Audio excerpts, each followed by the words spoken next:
someone is using your face and your voice to deliver a performance or a message that you had nothing to do with. Welcome to Radio Davos, the podcast from the World Economic Forum that looks at the biggest challenges and how we might solve them. This week, AI and art. If the machines can write, paint and perform as well as us, what do we have left? We hear from the head of the Hollywood Actors Union, who led his members out on strike last year as they fought against the unbridled use of AI in movies. It's not only about having a job. What these tools do is they take someone's image, their likeness, their voice, their performance, and they turn it into something that they never participated in the creation of. That's a very personal thing. AI may be a threat to some artists, but others welcome it. I do believe human creativity will be completely enhanced through these new tools of imagination. Refik Anadol creates vast, dynamic visual art powered by AI, which he says is just the latest tool in the history of making art. For many centuries as humanity, we use pen, pencil. I think it was 2008 when I truly started to imagine the idea of using data as a pigment. But of course, when AI started to become a partner, a collaborator, it enhances that imagination at a whole new level. But what about human soul? We speak to one of the most successful hit makers in the history of popular music. A hit record speaks to the souls of a million strangers. That's what my teacher taught me. And I went, oh my God, he just described an artist. But the great Nile Rodgers is surprisingly open to AI. Any tool that allows an artist to create is an amazing thing. I'm Robin Palmer at the World Economic Forum, looking at AI and art. We're giving love in a family dose. Boom, that's it. We got it. This is Radio Davos. We're giving love in a family dose. Nile Rodgers is a legend of pop music, from the 70s disco of Chic into 80s, producing some of the best known tracks by David Bowie, Duran Duran and Madonna, through to more recent times when he's written and produced for Daft Punk and Beyoncé. He was in Davos in January to receive a Crystal Award, which the World Economic Forum bestows upon artists whose work goes beyond their art into making the world a better place. Nile Rodgers created the We Are Family Foundation after the September the 11th, 2001 attacks on the United States to inspire and educate people about mutual respect, understanding and appreciation of cultural diversity. Pop music is art, he says, because it speaks to the souls of a million strangers. But how soulful will it be if music is created by generative AI? We'll hear from Nile Rodgers later in the show. First, to the performing arts. Last year, Hollywood pretty much shut down due to strikes from the creative people who had a variety of grievances, not least the threat posed by the rise in AI. According to the person representing the striking actors, the stickiest issue in the negotiations with the studios to end the strike was indeed about the guardrails needed to protect actors as the industry expands its use of the technology. Here he is, Duncan Crabtree Ireland, speaking in Davos to my colleague Spencer Feingold. I'm Duncan Crabtree Ireland, and I'm the National Executive Director and Chief Negotiator of SAG-AFTRA, which is also sometimes known as Screen Actors Guild, American Federation of Television and Radio Artists. We represent about 160,000 members who are actors, performers. They are journalists on television, radio, and the internet, also recording artists as well. And so we like to say basically anyone who works in front of a camera or behind a microphone, we represent them. We're based in the United States, so the vast majority of our members are there, but we do have members all around the world in various countries who may have worked on projects for US-based entertainment or media companies. And our job for them is we're their labor union, so we negotiate collective bargaining agreements, and basically our mission is to look out for our members' professional lives and make sure that they're properly taken care of, that they have strong protective contracts, and that when they go to work, they can focus on the creative work that they do instead of having to focus on the details of those agreements. Your organization, your union, was very much in the news recently with the huge Hollywood strike. Kind of affected the globe. Netflix series put on hold, Hollywood shut down, billions of dollars at stake there. Do you mind just summing up the strike? What went on there? How did it start? Sure. Well, so in this industry, there are three of what they call above-the-line unions: the Directors Guild, the Writers Guild, and SAG-AFTRA, who represent creative talent who work in these film, television, and streaming projects. And so our contracts all expire within about 60 days of each other every 3 years. And so every 3 years, there's this cycle of negotiations. And so what ended up happening this year was the Directors Guild was able to reach an agreement with the companies, but the Writers Guild was not, and they went on strike. And we began our negotiations on June 7th of last year. And after bargaining for 35 days, which included a historic 12-day extension of the contract to allow more time to try and work through some tough and complex issues we were dealing with. Ultimately, we realized that we weren't going to be able to reach a deal without a strike, and so we also went on strike. And so between the Writers Guild and us, this joint strike was the first time in 60 years that both the Writers Guild and SAG-AFTRA had been on strike at the same time against the studios and now the streamers as well. And so that really reflected, I think, what was a very unique moment in time, because we were fighting not just for basic fair compensation like we always are and other important terms of these contracts, but this year became a year in which we had to really take on the issue of artificial intelligence and how it was going to change the industry and what we needed to do to protect our members. It became an important issue for the Writers Guild, and it certainly from the very beginning was a crucial issue for us. And it ended up being one of the first issues that we took on. It was in our proposal set on day one of negotiations on June 7th. And it was also the very last issue that was resolved on day 118 of our strike.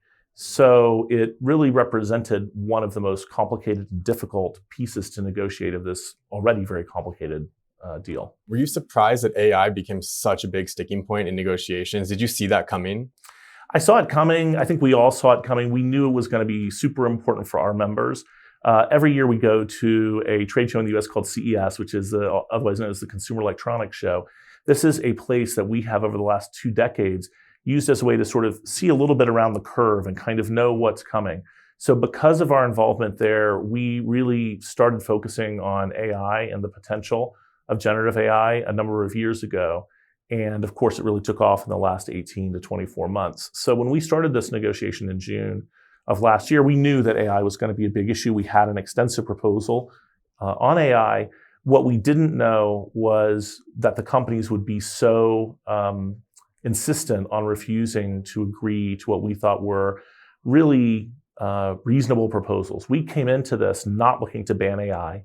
A lot of people think unions just want to stop AI. We didn't take that approach because we feel that approach is not likely to be successful. Past history tells us that. So we came in saying, we're willing to partner with you on AI, but there have to be guardrails and protections built into the contract.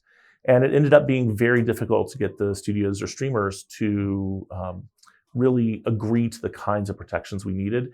And that is something that ultimately only happened several months into the strike, when the CEOs of the studios and streamers got directly involved and we really started hammering out what would become the ultimate deal on AI. Do you mind just diving into the threat that AI poses to people in your industry, to the workers that you represent, the actors, the writers, the producers, et cetera? Sure, and let me just to be clear, I don't represent writers or producers, although I'm familiar with their issues. And the Writers Guild, of course, in a way, it's one of the most straightforward sets of concerns, because anyone who's used ChatGPT, just as one example, knows that if you are a professional writer, you might have some concerns about what people might decide to do with ChatGPT, especially if quality isn't necessarily the primary concern in the output that you're generating.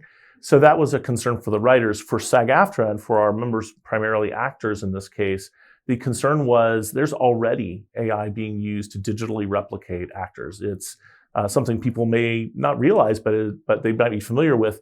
When Carrie Fisher was replicated for Star Wars, when Paul Walker was replicated to finish out the Fast and Furious movie that he was in and the year that he passed. These are things that were done with early iterations of AI tools, and this is something that was already happening. So it was very clear to us that as these tools become more capable and less expensive to use, their use was going to grow. And especially because what these tools do is they take someone's image, their likeness, their voice, their performance, and they turn it into something that they never participated in the creation of. That's a very personal thing. It's not only about having a job, it's also about the fact that someone is using your face and your voice to deliver a performance or a message that you had nothing to do with the creation of that. And so we knew we had to have guardrails in place to prevent that. And ultimately, we succeeded in achieving those. So in this contract, there are provisions that say the studios and streamers can't do anything using AI or using digital replication without the informed consent of the performer. So you can't put words in someone's mouth without their approval. You can't use them for things that they haven't signed off on. And it can't be some generic line in a contract that says, I hereby give you permission to just do whatever you want with my image or likeness.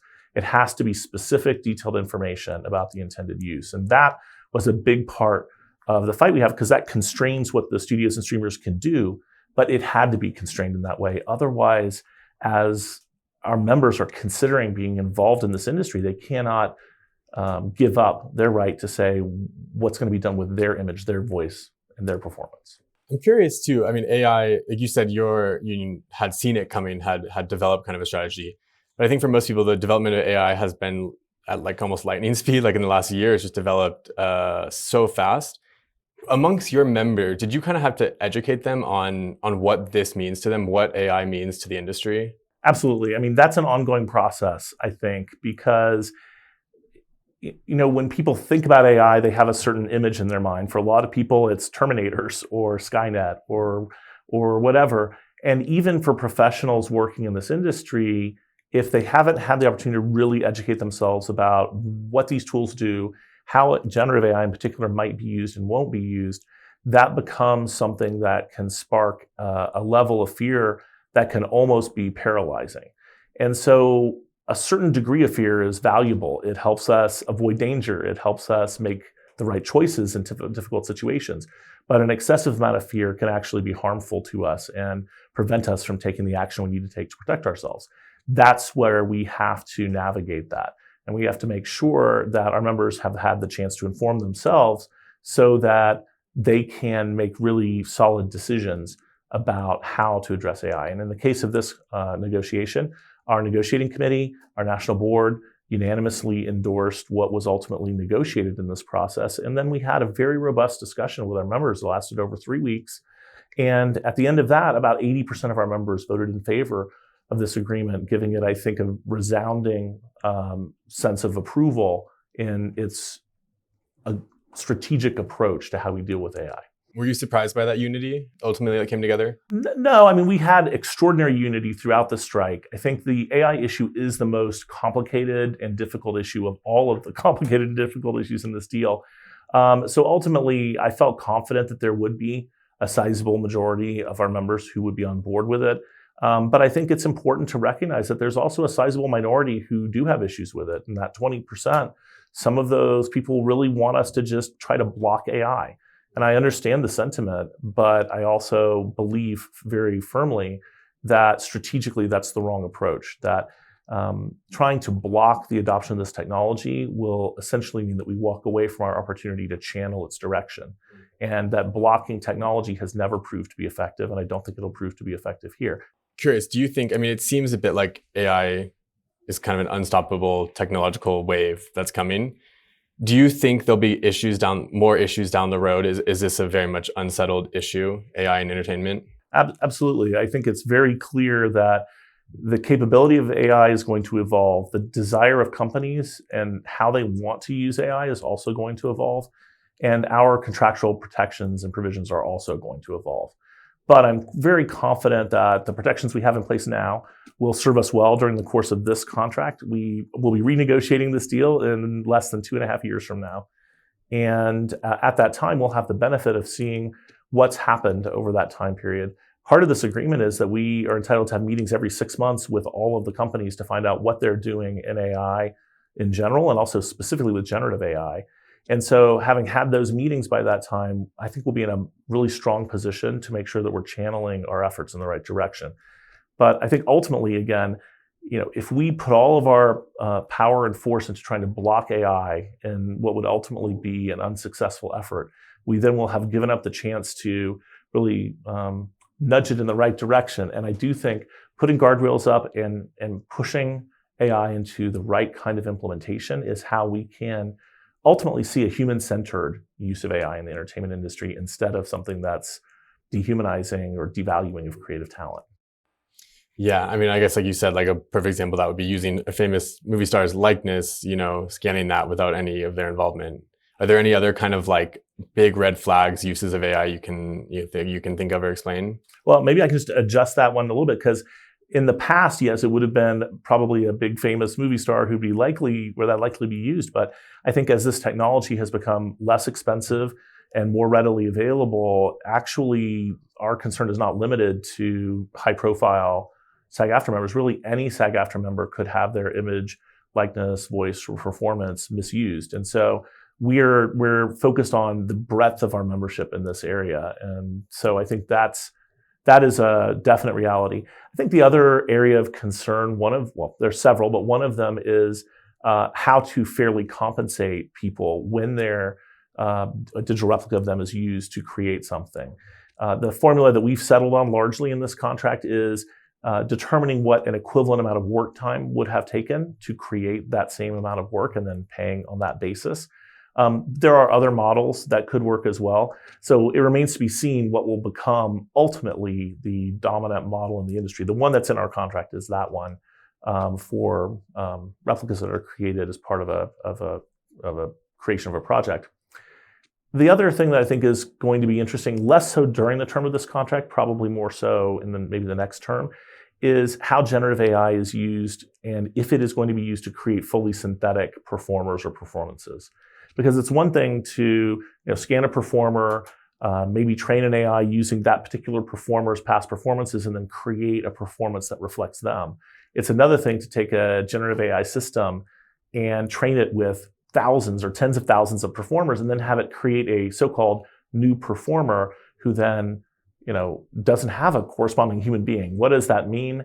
How does that affect jobs? How does that affect fair compensation? And is it really fair to even call that a performer when what it actually is an AI-driven synthesis based on a bunch of other performers' creative work?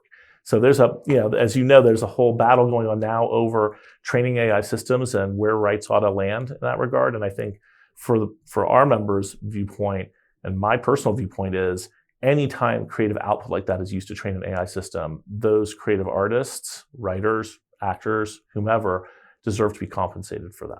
And I read recently about a deal that your union struck with voiceover artists. Do you mind just explaining that and how AI was involved in those negotiations? Sure. I mean, you're probably referring to the deal we announced last week at CES, which is with a company called Replica Studios. And this is an AI agreement. They're an AI company. Specifically, what they do is they create digital voice replicas for use in producing video games. And so this is a company we've been negotiating with for a couple of years now. They came to us and said, we want to do this, but we want to do this in an ethical, respectful way to performers. So we negotiated what I think is, at present, a gold standard agreement for this kind of work. And it should provide a great deal of comfort to our members who might be uncomfortable agreeing to have a replica made of their voice to be used in work that they traditionally might have done in person.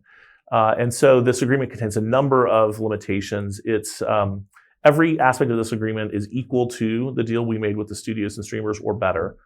And in some cases, because it's more specific to the video game world, there are some significantly improved terms, such as time limitations on the use of replicas, such as enhanced transparency and safe storage standards for digital replica and biometric data that's been collected as part of that process. So I think it's a great example of how these agreements will evolve over time.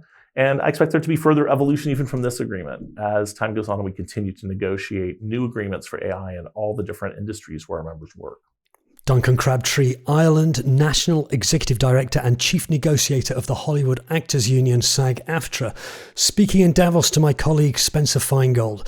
In Davos, our next guest had installed huge digital screens with his artworks, swirling shapes and colours inspired by nature and generated by algorithms. That artwork, called Dataland Rainforest by Turkish-born Refik Anadol, is currently on display at London's Serpentine Gallery until the 7th of April 2024. Refik Anadol spoke in Davos to my colleague Katrina Gordichuk. I am Refik Anadol. I'm a media artist and director. I'm an artist working with AI for 8 years and with data more than a decade. So I'm trying to blend these mediums together to create impact. I think it was 2008 when I truly started to imagine the idea of using data as a pigment.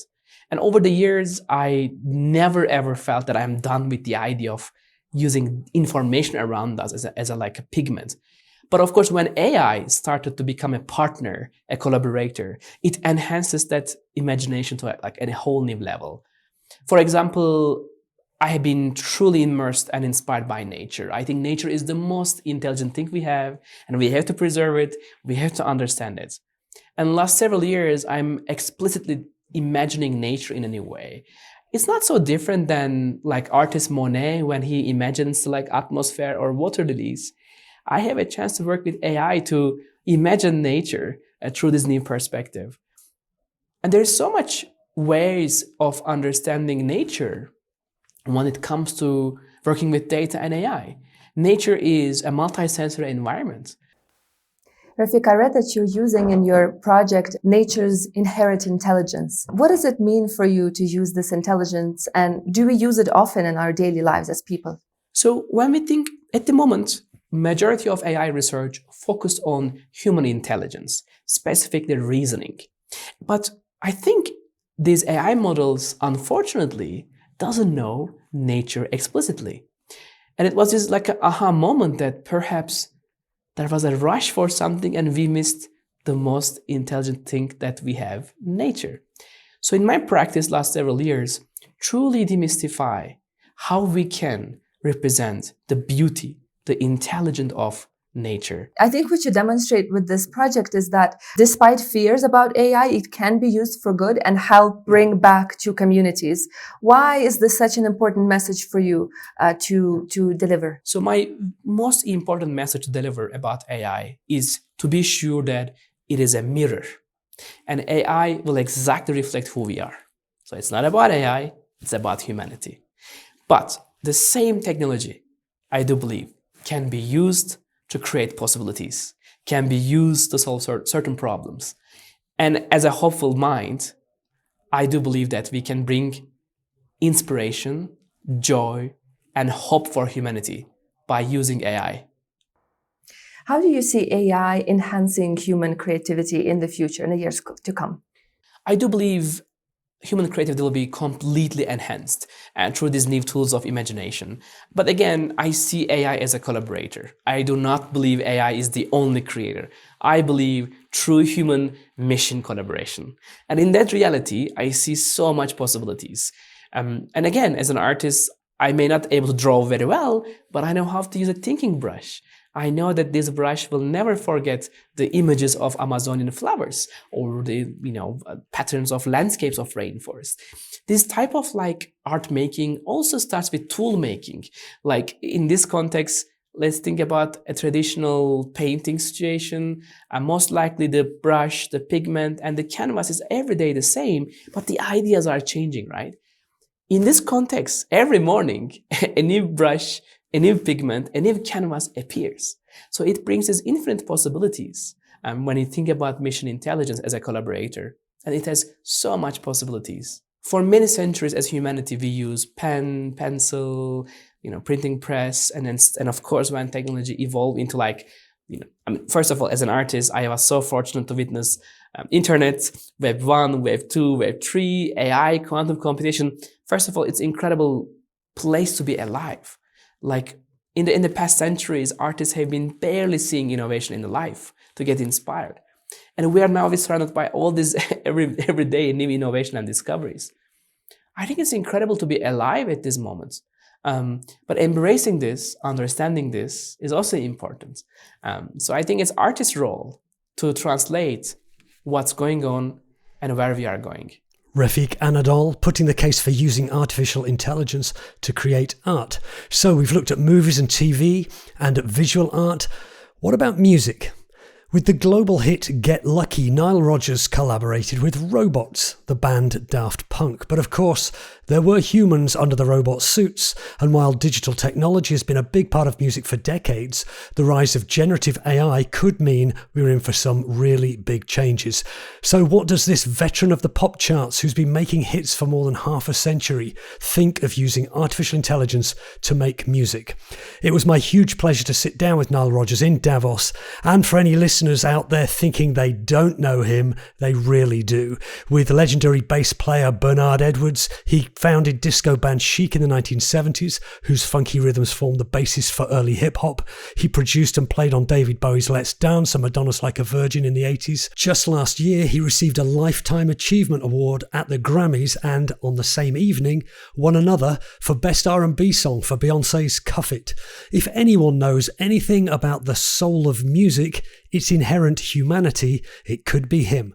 Here's some of my conversation with Nile Rodgers. Let's talk about the power of music then. I mean, what's the connection you're making? You've been involved in so many great songs that everyone in this conference here knows. Even if they don't know, they know those songs, right? What's the power of a great song, do you think? So here's something that my jazz tutor taught me. One day I was going out to do a gig, and that's how I grew up. I used to do cover songs for money, and sometimes we were lucky and we could do original songs, because in the old days people liked original bands playing new music. That was the discovery engine. Go to a club. And one day I was taking a lesson, and my jazz tutor, he's never had a hit record in his life, but he saw that I was really upset this particular day. And he asked me why, because normally I'm so upbeat. And I said, well, look at these like lame songs that I got to play tonight, you know? And he says, no, don't you realize they're all hit records? Why would you call them lame? I said, look, the first song I got to play tonight is Sugar Sugar by the Archies. That was number one the day I was born in England, by the way. Oh my God. Well, okay. exactly. Yeah. It's not the coolest song in the world, is it? So check this out. So he said to me, he said, Nile, do you know that Sugar Sugar has been number one for about 6 weeks now? And I said, what has that got to do with it?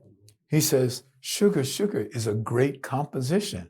And I said, how can you call honey do do do do do do, oh sugar sugar, how could you call that a great composition? Here's the greatest lesson in my life. He says, because it speaks to the souls of a million strangers. And I went, oh my God, he just described an artist. I'm not an artist yet. I need to learn how to speak to the souls of people I will never, ever meet. You know, you go to the Louvre, or you go to any great museum, or even a not so great museum, but what those people are going to experience, the person who composed that, will just use musical lingo for this example, will never meet those people, chances are. I mean, you know, you won't meet Pablo Picasso. I mean, you know, you certainly won't meet, you know, some of the old masters. I'll never meet Beethoven. I'll never meet Prokofiev. I mean, and that's what my teacher taught me. A hit record speaks to the souls of a million strangers. That's what an artist does. You want to do music that everybody will like. And of course, we're not talking absolutes, because I hate absolutisms. But what he does mean is that a great preponderance of the population will like your music. This idea of that the artist touching people from a distance in time or in geography is really important. And I wonder what you think of, at this meeting here in Davos, everyone's talking about artificial intelligence, generative artificial intelligence. Mm-hmm. And now you can make a record in seconds, right, by just telling a computer to make one. I want a song that sounds like Chic, you know, do mm-hmm. me a song like that. And maybe it sounds a bit like it. What's your opinion of, because I know you made those records, mm-hmm. but I love the records for the music. Right. But I love the fact there's a connection with you, particularly because I'm having the privilege of talking to you now. But do you see artificial intelligence as a danger to that kind of human connection? So a few years ago, I was down in Costa Rica with Deepak Chopra, and we're sitting there and we're talking about AI. And this was years ago. And he says, Nile, technology can be beautiful and diabolical, just like people. And I thought to myself, wow, he's absolutely right. So I think AI can be beautiful, but AI can be diabolical, just like people, as Deepak said. So I think that any tool that allows an artist to create is an amazing thing. But of course, you know, I was watching an interview with Sean Penn where he was saying that he was with a friend who doesn't speak Japanese. And with AI, he was able to speak Japanese in his voice, and grammatically it was all perfect. And then even the AI synced up his mouth, even though it was like, it wasn't him. He was just speaking English. But when you watch the broadcast, the film that they made, the guy's mouth corresponds to the Japanese, even as closely as where the tongue would be behind the teeth or something. If you were saying, like ciao, something like that, it looked perfect. So things like that sound terrifying to me. But then I think about, I just read that a group that I was working with, we just had a huge hit, and they did it in 10 different languages. And is that artistically cool? And to me, that's a tool that helps the artist communicate more. Like, in other words, so the thing about K-pop, so I forgot to mention, it was a K-pop record. So K-pop, what they typically do is they have obviously words that are in Korean, but a lot of words that are also in English. They don't have super sophisticated polysyllabic words, but they have words that people recognize, go, stop, pretty, beautiful, high, fly, dance, bounce, things like that. So I say, bounce, bounce, bounce to the ounce, ounce, ounce, and then they'll speak Korean. But if you had a tool that can still have the same basic musical format, great example, opera. We translate operas into other languages when the producer finds it necessary. I happen to like most of the opera that I like in the original tongue, but it happens all the time. Think about Broadway shows. So if you had a tool that can do it faster and more efficient, is that any less artistic than spending the time to learn and stuff, and you're just really reciting it by rote? You don't really know the new language, you just know how to sing it. Do you use any AI tools yourself now? I've not used it yet, but I could easily think of the time. Right now, I work with Apple, and because I'm the artist in residence, they obviously like me to not only come up with projects of my own that are interesting, so that they can help me bring those products to fruition. And when I say products, what I really am talking about is what I create, which is music. So I would assume at some point in time that I would probably use it, but I certainly wouldn't use it to imitate somebody else. Because even now, people can't believe that we're still a 100% live band. So all the bands that you probably like, or if you have kids, all the bands your kids like are all on tape. They're all working with Pro Tools. They all have click tracks. Not Chic. We're completely live. And hey, my 10-year-old daughter loves your music, by the way. Oh, so. Thank you. That's cool. But the reason why I love being live is because that's my art form. But I don't criticize the people who aren't doing it that way. We just did a show 2 days ago, and we made a couple of mistakes, and we laughed, and we got, mistakes are part of live, and we turned it into part of the show. With the rise of AI, I think that live performance, already even with the streaming of music and everything, live performance has become so important. I think it's just going to get more and more so, don't you think? Because that's a human being in front of you, particularly playing an instrument or singing with their real voice. I hope so. I don't really ever think that one form of expression excludes the other. It just may become more popular. And, in a weird way, I feel like there's nothing wrong with that. I mean, when somebody announced my camera could be 8K, I was like, really? Wow, how cool is that?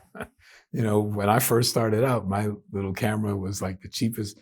I go back and look at those images from my VHS camera and go, Jesus, we thought this was cool. But at the time, we thought it was really cool. So I like technical progress. I don't like technical progress that that isolates people. That feels uncomfortable to me. So like social media, where people can say things. I mean, I don't mind. It really, it doesn't bother me. When you're in the music business, you can take anything. Like, I mean, I cannot tell you how many times record executives have screamed at the top of their lungs, telling me this is the worst piece of I've ever heard. 6 weeks later, number one. Excuse me, who was the person who said, I don't know, I loved it the first time I heard it. And this is the truth. I was writing my autobiography, and I tried to go back and talk to all the people that left the conference room when we played Le Freak. I just wanted one person to tell the truth. Every last one of them said that they loved it. And I'm telling you, when we played that song, we emptied the conference room. They all walked outside and was like going, who's going to tell them that this song sucks? It's the biggest selling single in Atlantic Records history. And everyone knows that. So, could I ask you, you've been involved, you've written so many great songs, you've produced so many great songs. Is there one song that you're really proud? If you had to pick one achievement or a song that you love or something, what would it be? It's really difficult because so many songs were life-changing. We Are Family was, in a very peculiar way, the template for the way music would be made now. When Sister Sledge walked into that studio, they saw Bernard and myself, Bernard, my ex-partner, we're standing there and we're just finishing up the last lyrics to that particular song. We had already finished the entire album, sang it, everything, all done. So we're just finishing up. We're giving love in a family dose. Boom, that's it. We got it. Hey, what's that? Oh, that's your album. You're kidding What me. do you mean? That's You our just album? finished writing it as they walked in the room. Yeah. They walked in, and we never met Sister Sledge. Did you know you were writing it for them? Yeah, Because it's my sisters. I got my sisters. That's why we wrote. We are Right. family. We found out that they were sisters. You really sisters? We thought it was like the Cornelius brothers and Sister Rose. We thought it was just some cool thing to say. Soul brother number one. Sister Sledge. Sister Rosetta thought. We didn't know Sister Sledge were actually 4 sisters. So when we found that out, it was like, whoa, wait a minute. We could actually write a song like We Are Family. We just made it up. Did they then sing it straight away as well? They liked the track because they walked in and they heard it and they were like, wow, that's grooving. What is that? And we said, that's your album. That's one of the songs on your album. And what do you mean one of the songs on our album? We came here to hear what you want to play and work together. We're like, no, it's done. All you got to do is sing along with it. And boy, we got off to such a bad start because they were offended by that. Because they wanted to kind of workshop it with you and write it together. Absolutely. But the thing is that we were young. We didn't know any better. What we did know was every song that we did our way, every one was a hit. So by the time we did We Are Family, we had Dance, Dance, Dance, Everybody Dance. I think Le Freak was about to come out, but we had already, the girl who was our lead singer, we made her album. She had already had a couple of gold singles. So, I mean, even though it never became like huge, still speaks to the souls of a million strangers. Norma Jean had a record called I Just Can't Wait Till Saturday. It was a big record. So every single we had released was done the same way. It was all me and Luther Vandross, Bernard Edwards, our little crew, and we would just make the songs. Luther and his crew would sing them. Boom, here you go, hit record. So, Niall, I could talk to you all night. I'm being waved at by someone to wind up. It's been such a pleasure. Thanks so much for joining us. Thank you. Nile Rodgers. And what will happen to showbiz anecdotes like that if generative AI is making all our music? You can watch Nile Rodgers accept his Crystal Award on the forum's website and find out more about his charity at wearefamilyfoundation.org. Thanks to him and to our other guests today, artist Refik Anadol and union leader Duncan Crabtree Ireland. You can find plenty more about artificial intelligence on the World Economic Forum's website and on previous episodes of Radio Davos, available wherever you get your podcasts and at wef.ch/podcasts. This episode of Radio Davos was written and presented by me, Robin Pomeroy, with reporting by Spencer Feingold and Katerina Gordichuk. Studio production was by Taz Kelleher. We'll be back next week, but for now, thanks to you for listening and goodbye.